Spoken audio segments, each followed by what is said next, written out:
Hello there, and welcome back to the Codex. So today we're going to be going over Nidus.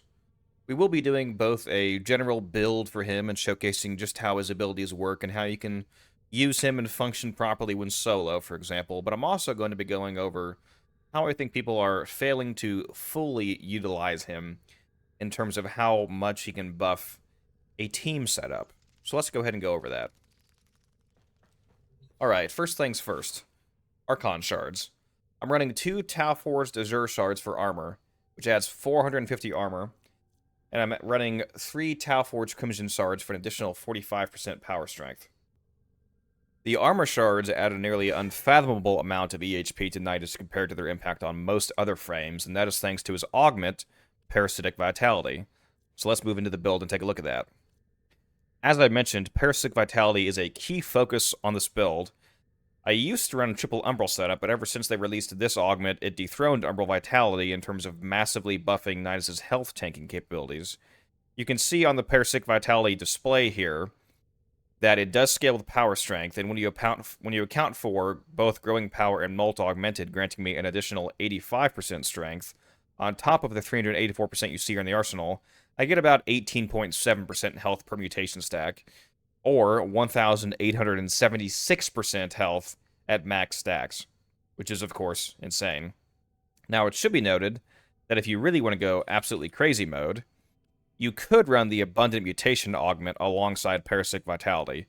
This would result in 300 max stacks instead of 100, which would therefore triple the max health bonus of Parasitic Vitality. If I were to drop, for example, Stretch for Abundant Mutation in this example, then my max health bonus would go from 1,876% to 5,628%, which is, of course, an absurd amount of health, especially when paired with a decent amount of armor, hence the armor shards. Now, when it comes to helmeting an ability off of him and replacing something, Nidus' whole kit is so cohesive that I find it hard to actually want to replace anything. So I think we'll just stick with his stock abilities, as they all serve a relevant purpose to the build. Virulence is his damage dealer and a stack builder. Larva is his grouping tool, which acts as a defensive crowd control, as well as easily grouping enemies together for damage dealing and stack building. Parasitic Vitality keeps him alive via a 90% damage redirection when you're linked to enemies, or buffs the power strength of both you and an ally if you're linked to one. And Ravenous acts as both a large health per second regen, as well as additionally building extra stacks from the maggots going out and exploding on enemies. So everything just sort of works together. Now, in terms of the rest of the mods in the build here, the Exilus, for example, I don't think you need to run Prime Surefooted on Nidus. I don't think you need to run that on Nidus, because most of the time you'll be linked to an enemy, which should mean that you shouldn't really be getting knocked down a lot of times, so I just opted for more power strength, because as you can see, this is a very power strength heavy build. We've got Blind Rage, we've got Umbral Intensify, which is being buffed by the Umbral Fiber, Transient Fortitude, we have those Strength Shards on, we have Molt Augmented on, lots and lots of strength. By the time everything's stacked up, this is over 400% strength, like I mentioned earlier. Aside from that, a little bit of duration, a little bit of range.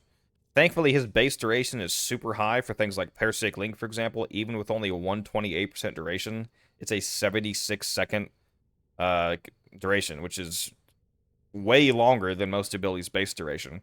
145 range I've also felt is enough range for the larva to grab enemies. That's a 17.4 meter range. If you're doing any kind of like hallway camping, for example, that's more than enough. It also gives Virulence enough range. Of course, all this strength makes the Virulence do way more damage, so if you're depending on this as like a ability damage dealing setup, that'll help you out. Also keep in mind that, yes, we are running Blind Rage, which means we have super negative efficiency, but every enemy that you hit with Virulence recovers a quarter of the ability's cost, so if you hit at least 4 enemies, the ability costs nothing. If you hit more than 4 enemies, then you actually gain energy instead of losing energy. A really important thing about that as well is that when you are linked to either an enemy or an ally with Parasitic Link, and then you use Virulence, the Virulence trail also comes out of whoever you're linked to. So if you have an enemy right next to you that you're linked with, and you cast Virulence, it'll come out of you and them, and both of those Virulence trails will build stacks. So that essentially cuts in half the amount of hits that you need to get that energy recovery or go even into an energy positive. So it's much easier build to maintain energy-wise than you would think it is, at least in missions like a survival where you have really constant energy flow. Speaking of a survival-type mission, let's go ahead and hop into, for example, a Kuva's survival and see how he performs. Alright, here we are in the Kuva Fortress. Although, you know what? I may have started this on not Steel Path. So I'll be back in just a moment. Alrighty, here we are now in the real Kuva Fortress, the Steel Path Kuva Fortress survival. Because, of course, this build would completely dominate the regular star chart, so that, you know, that doesn't matter. Alright, here are the enemies. I do always recommend starting off with putting down a health pad, because you do really want to get that first link going really fast here, because this build is super, super weak when you don't have anything stacked up. Because you have very little health, you have no DR when you're not linked, you don't have that health multiplier yet from the Parasitic Vitality Augment, so you need to start getting that racked up as quick as you can. Let's go ahead and drop down his 4th ability, Ravenous, as well. You can see that 77 at the top of the screen. That's 77 health regen per second. That'll only get stronger as I get my Moltog method stacked up. We can also use Larva to group up enemies here. And again, that makes it extremely easy to build stacks because you're hitting so many enemies at a time now. Yeah, as you can see, this frame is a really survival-heavy frame. He really likes the enemy flow of a mission like survival. So this is not, you know, your capture frame, your rescue frame. This is your kind of frame that you want to bring to a mission where you're going to get a lot of kills and a lot of enemies because you want to maintain those stacks. You can see we're almost at max here. One thing I love about being a max is that the skin changes to the max mutation stack. It's super cool. I always love that. Let's go ahead and relink to an enemy there. We'll pop down a new Ravenous. And you see now that's up to 79, so it's going up as I get those kills. Let's go ahead and start using this Blast Phantasm I have on and group up some guys here. So you can see not only his abilities benefit from Larva, but you'll also massively benefit your weapons because you have all those enemies tightly clumped up. So especially if you're using something like a Blast build, where it becomes stronger and stronger the more enemies that you have overlapping those status effects going off. It's super helpful. It makes you do quite a bit more DPS. As you can see, I basically group guys up and they instantaneously explode when I throw my Phantasma at them.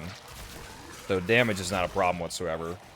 Even his ability can do good damage, as you can see here. You see a single stomp was taking away like a third of the guy's health bar. And that's without, I think, even that second stomp hitting them. So you can really rack up that damage. That's another thing that can go a lot higher if you use that Abundant Mutation augment that lets you go to 300 stacks instead of 100, because his first ability also gets a damage multiplier from the amount of stacks you have. So if you have 57 stacks, for example, your Virulence does 57 times as much damage. And so if you're at 100 stacks, max stacks is doing 100 times damage. So 300 stacks from the Abundant Mutation would triple that max damage bonus. I don't really like that augment, though. The main reason why I don't like it is, for one, I just don't think that amount of stacks is typically needed, as well as the augment also gives your Undying passive a 15-second cooldown. So if you get to really, really high levels and you're dying quickly, over and over and over again, you're just going to go down, even if you have stacks, instead of losing 15 stacks and staying alive. So I'm not really a huge fan of that augment. You can see there's a lot of screen clutter, potentially, from this 4th ability being down, but I have 12,000 health right now. You guys see how insane this Parasitic Vitality Augment is? So that's 12,000 health, which is then however much EHP, depending on the amount of armor you have, which right now I have like 1,600 armor. So it's a massive EHP multiplier. And then that's multiplied by 10 from the 90% damage redirection that you get from Parasitic Link here, I mean. So hundreds of thousands of EHP, like 500,000 plus even, depending on how high you get that Parasitic Vitality bonus. So typically health tanking is not an issue here. On top of that, you can see that I did just die, quote-unquote die. I activated my Undying passive, which triggers that 15 stack loss to keep you alive, and it gives you 5 seconds of invulnerability, as well as putting you back up to half health. You can see it happened again there. For some reason, the guy that I was linked to seemed to die, but as long as you have stacks, you're not going to die. As long as you have 15 stacks, that is. You'll just keep triggering that passive over and over again. That's why he really likes survivals, because you have constant enemy flow to keep those stacks up. Now, let's go ahead and hop back to the arsenal here. Alright, so sure. Nidus is a great Warframe for playing solo. You have all the health in the world, you have damage redirections, you have grouping abilities to DPS enemies into oblivion.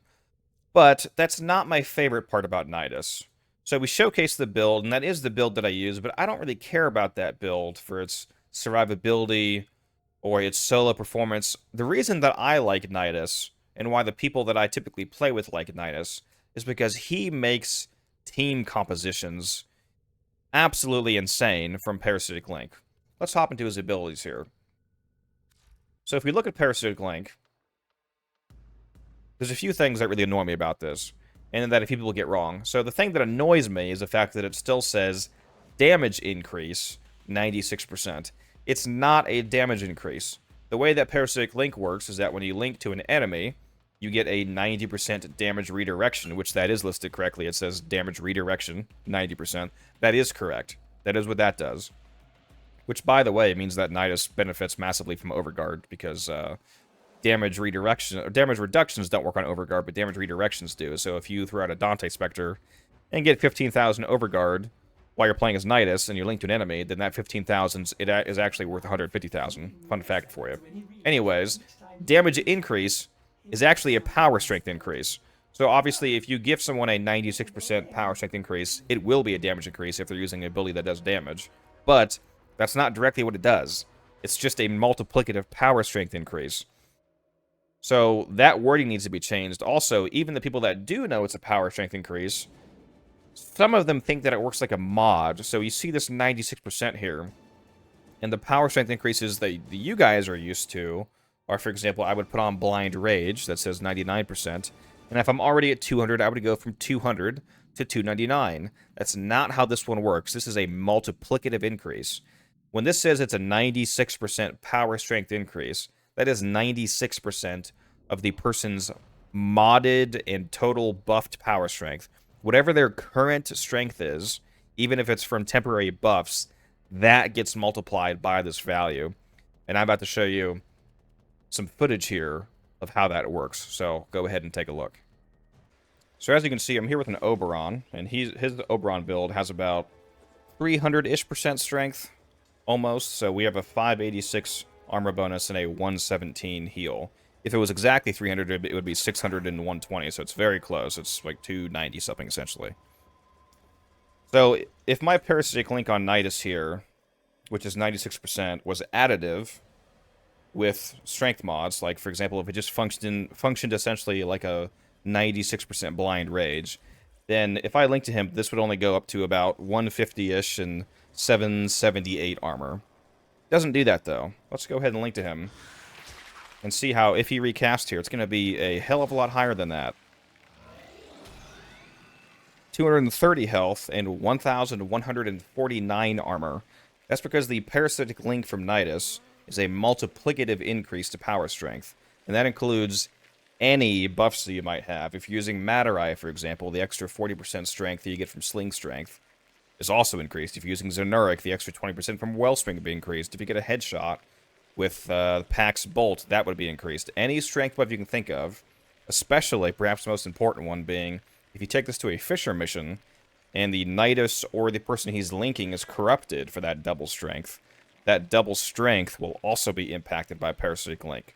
So this is a massively powerful strength increase that most people don't really seem to utilize. They think that Nidus Parasitic Link is just a defensive increase for some reason, and they never use the massive team buffing potential that it has of this enormous multiplicative increase. So this is just an example of that in practice, and we'll talk about that some more in just a sec here.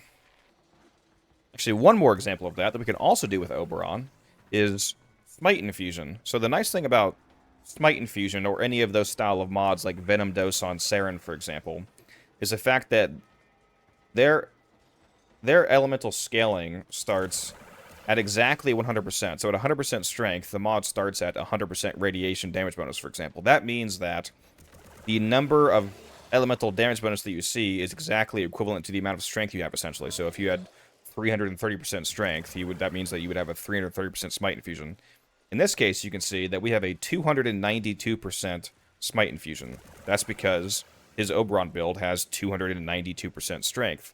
So if I then link to him and he recasts that, you'll see how massively higher this becomes. It goes from 292 to 574, almost double the modded power strength.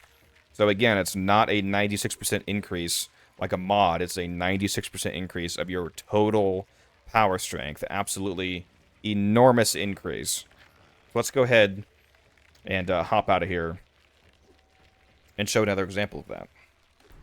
So I mentioned the fact that Nidus' Parasitic Link even doubles the temporary corruption that you get from being in a Fisher mission. So let me go ahead and get a stack here.